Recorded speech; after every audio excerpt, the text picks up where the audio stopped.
You're a serious artist. I mean, you got a scholarship to That might be an oxymoron. what's that? No, I'm not. I mean, I know what you're saying. I, The Mouth and Foot, the student scholarship to the Mouth and Foot Painters Association in was that Luxembourg, I think, or I Liechtenstein? Yeah, Liechtenstein, yeah. yeah, It's a great organization. yeah. They so they were started in, I think, well, I want to say it was 50s or 60s, Yeah. by a guy named Stegman. And he had lost the use of his arms because of polio and became a really accomplished artist using his mouth to hold a paintbrush and that sort of thing. And he started this, and they represent artists all over the world. Yeah. People use their feet, people use their mouth, and they, basically put work on postcards, calendars, all that sort of stuff. But it's a really good way for people in different countries to get their work out, to make money, all these things, and they're great. They're based, so their American office is based in Atlanta, and Okay. I talk to them periodically. And basically, what you do is you send work to them every year, and so I usually send anywhere from 5 to 7 to 15 pieces every year. Nice. Goes to them, and they send it, and they catalog it, and then they use it, and so it's a pretty cool organization. They're really great.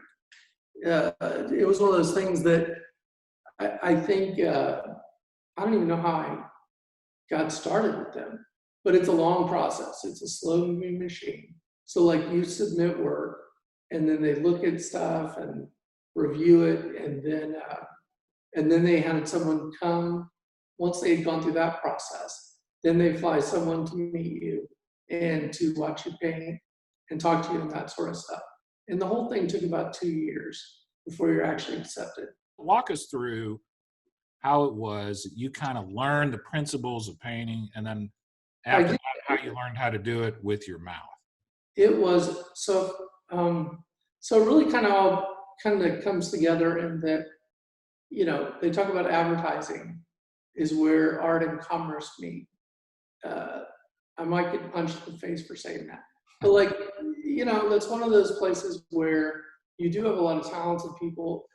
So I was in that world already as a writer, and you work with an art director, and so I got to see kind of like the early digital camera, high res images, how to, how you're putting these things together. Photoshop, stuff like that, being able All to post produce different things. Yes, Yeah. exactly.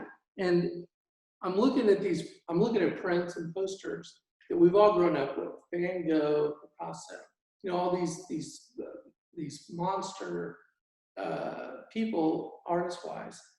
And I'm looking at the quality, I'm like, quality sucks, man. Like, this could be better. Yeah. There's no reason, because I had seen them in real life. And you're like, well, the poster looks nothing like the original. And so I was like, this is something I could do or make or improve upon. And so I really liked the idea too of the process itself, creating something. When I, as a writer, watching all that stuff, you basically can like write a bunch of stuff, and let's say a client likes it and they decide to use that. Then it's the, oh shit, they bought it. Now we're going to make it. Yeah. And how are you going to do it? Yeah. And so there's a lot of logistics, but I just like the process. And so painting was this real weird. I started with watercolors because to me it was like all I needed was the paper, the watercolor, and the water and a brush, right? Yeah. Not much to it. Like, let's start with Start simple. Let's say, yeah, simple. And then as I continued, I started asking some artists that were local, like, can I watch? Can I take classes and that sort of stuff? Real non-formal. And I'm still learning. It's definitely a work in progress. Yeah. I always joke that the paint I'm working on is just practice for the next, because I really, it's ongoing. There's no end. Yeah. Yeah, you're right, exactly.